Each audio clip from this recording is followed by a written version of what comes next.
Hey, what's up everyone? Craig here for the Tropical Tribe, a community where we share plant inspiration and ideas, as well as my journey in tropical gardening to help you all grow your own patch of paradise.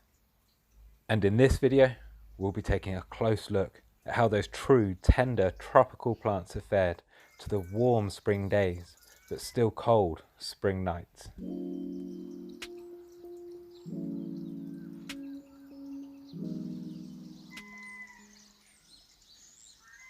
Let's start by having a look at the raised bed, which you know this year has been planted up with a combination of edible plants as well as ornamental exotics. The time has come to start harvesting some of the faster growing edible plants, like these colourful radishes, which are a well-known quick growing crop, and they were delicious. But I'll admit it, as soon as I harvested these first edible plants, it left a gap in the border that I just wanted to fill with ornamental exotic plants, like this echium. Echiums are in flower everywhere at the moment, and I got tempted. So this time next year, hopefully, I'll have one of those tall flower spikes. And another purple flowering plant that I've added to this bed is this Tibucina, which has intensely purple flowers. Honestly, you haven't seen anything like it. I grew this one last year, but kept it in its pot, and this year I've set it free into the bed, though it is tender, so I'll need to dig it up and protect it over winter. And behind these two, I've planted a Brugmansia, which will grow much taller and give height. I'm not actually sure what colour this one's going to be. It was a bit of a surprise. If it's pink, it might fit in with the colour scheme. If it's yellow, it won't, but it will be stunning if it blooms this year. Fingers crossed. I'll give it plenty of food and water. And this runty looking colocasia was left in the clay soil all winter in my garden, and I'd forgotten about it, and it had come up all shriveled amongst other plants, so I've given it a better spot now, and it should grow away much faster.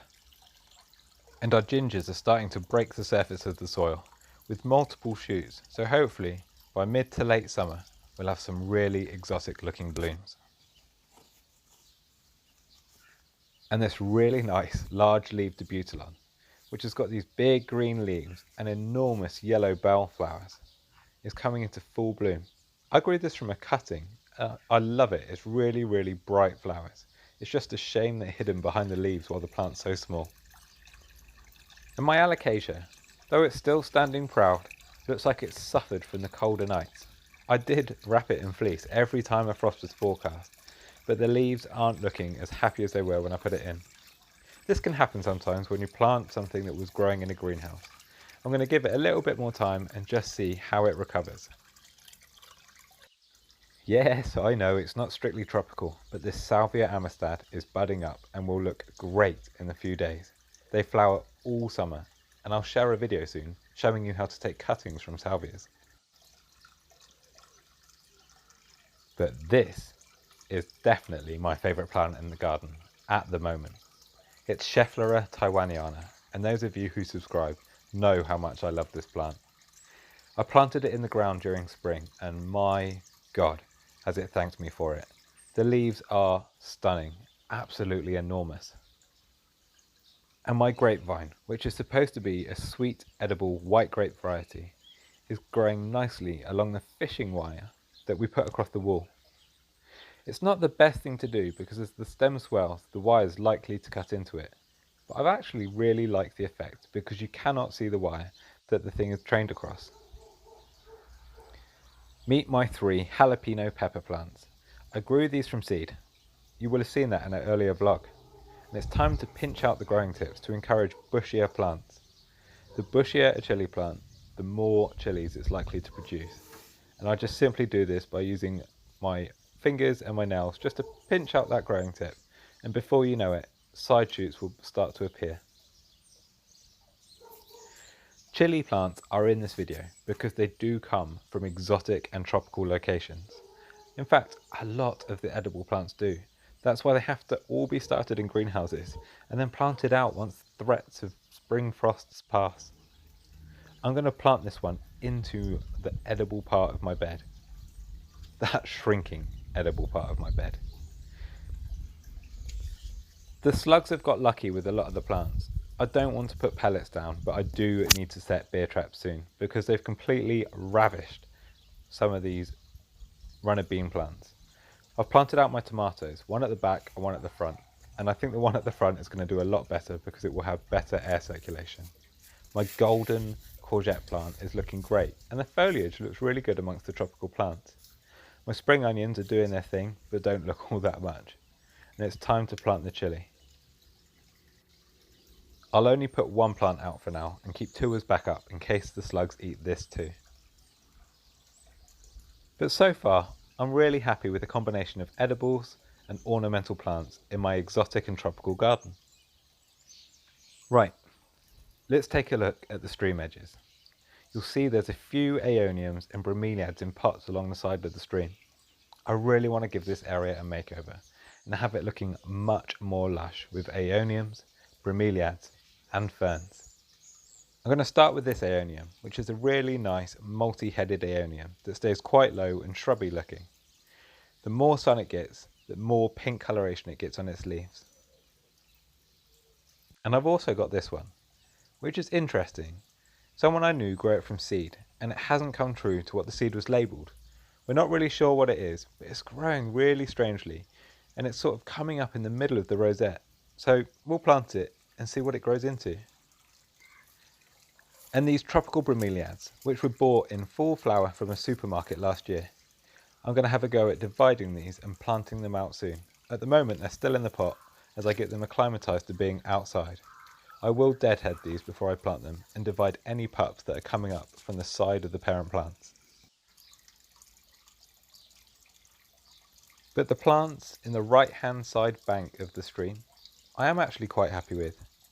I really like how the dainty heuchera flowers come up that strong architectural foliage of the Melianthus. But if you look carefully to the bottom end of the stream, I've been brave. My caladium plants have ventured outside. With shade and protection from the wind provided by that Pseudopanax evergreen shrub next to it, these caladiums have been out for a few days now, and they seem to be really loving life. The colour has got so much stronger with more daylight on them, but not too many hours of direct sunlight. And just look how the water drops sit on the leaves. You can tell caladiums are from rainforest locations because they just repel water. They don't want water to sit on the leaves, so they've evolved to have leaves that allow water to easily drop away.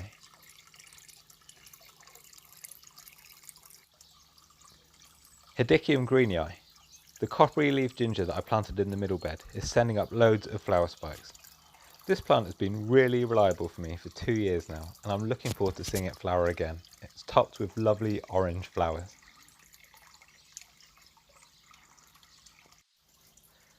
My canna plants have been frustratingly slow to start growing. I don't have a greenhouse, so I couldn't start them in there.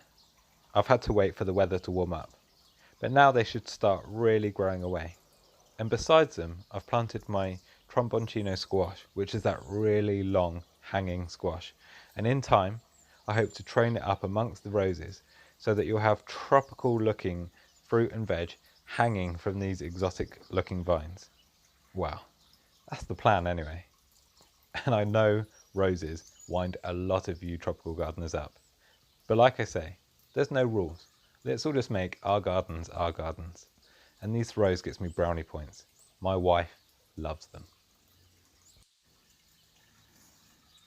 My Brazilian salvia, the red sword salvia, has grown so quickly considering it was a cutting just a few months ago.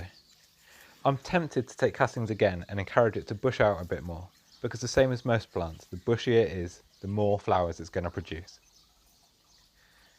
And with plenty of water and food in the form of chicken manure pellets, my Musa Basjoo bananas are sending out those lush, healthy, green new leaves, which look lovely in the morning sun. And that Abutilon that we trained up the stems of the roost tree is doing its thing and just producing more and more of those beautiful Chinese lantern looking blooms. I'm so happy I got this plant. And at the top of the roost tree, the canopy is starting to form to provide shade during the summer months for some of those partial and full shade loving plants that I really like to grow. And my Impatiens have been looking great all spring. The leaves have gone slightly pale because they were getting too much sun, but as the cover starts to grow, the leaves will darken. They're bushing out and sending out side shoots, which is ideal. It will produce more flowers, a fuller plant, and give me plenty of material to take cuttings later in the year. My second Impatiens, which again was grown from a cutting at the start of the year, is this orange flowering Impatiens, which is yet to flower, but has grown 2 or 3 times the size that it was when I planted it, and that's already. Summer hasn't even started, but you can see it's budding up and should be covered with orange flowers soon, and I look forward to sharing them with you because they really do look exotic. Impatiens are great plants for your tropical garden, especially if you've got a shady corner and you want some colour. This is a blue form of Impatiens. It's called Impatiens argusa. It's in a pot just tucked into the border, and again, it's flowering non-stop, and it's so nice to have purpley blue flowers. Right next to a silvery blue hosta too. The combination is really, really nice. And on the other side of that hosta, I've got another caladium. This is the Carol Wharton, which is supposed to be slightly more sun tolerant. It's loving life tucked into this border. It gets plenty of shelter and shade to protect it from direct sun. I mean, come on, the leaves on these plants are just unreal. I'm going to have to get me a lot more tubers next year. Don't forget to watch the video on how to grow these plants if you haven't seen it already. The enormous purple blooms of my clematis are looking a bit worse for wear at the moment, but I thought this might happen by the time I'd put this video out. So here's a shot that I took a few weeks earlier.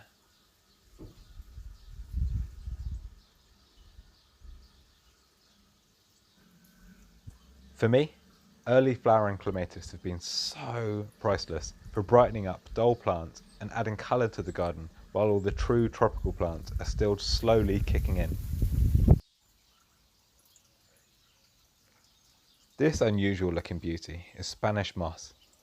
It's a type of air plant that grows with no roots and in its normal habitat would grow just like this, trailing off the branches and stems of other plants and absorbing the moisture from humid, warm climates. It's really helping add that jungle look, and it doesn't like to be watered with tap water, so if it hasn't rained for a while, I'll dunk it into the stream. Under another Impatiens, probably the largest flowering Impatiens in my garden, is this Tinctoria, which again, grown from a cutting, has got enormous already. And I think if I look closely, it's just showing signs of budding up, so keep an eye out for this one. And a Begonia sutherlandii, pink flowering form called Heron's Pirouette, has come up after being left in wet, soggy clay soil all winter. These overwinter as tiny corms in the soil, so the longer I leave it here, the bigger it should become established. And beside it is my Podophyllum Spotty Dotty, which is again looking a bit worse for wear. And this is my Colocasia Thai Giant. It was grown in this pot last year, so I've given it plenty of food and water, and it's just starting to put new leaves out now. In time, this plant will be enormous. God, I'm almost out of breath. There's just so many plants to show you at this time of year. This is my golden Indian bean tree. It has these lovely red coppery tinged new leaves that mature to this gold colour, and they don't lose this colour all year. I think it's really nice for adding that fresh, lush look to a garden, and it's just peeping up over the fence line now, so it should soften that boundary part of my garden. There are a few things, when I look around, that I'd like to change in the garden.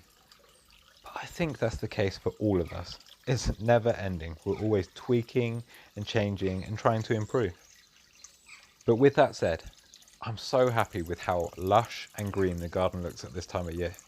It's spring, and a lot of the tropical plants from rainforests, tropical rainforests, are flowering already. I am so happy with that achievement. I'll be doing a lot of spring propagation in the coming weeks, so if you want to see those videos, join the Tropical Tribe and hit subscribe. And the online shop section of the Tropical Tribe website is back up and running.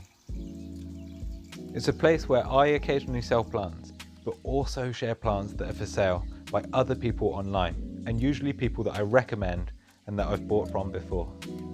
And if you do decide to purchase using one of those links, you'll be helping to support the Tropical Tribe and helping this community grow. Thank you so much for watching, and if you haven't already, hit subscribe, and I will see you next week.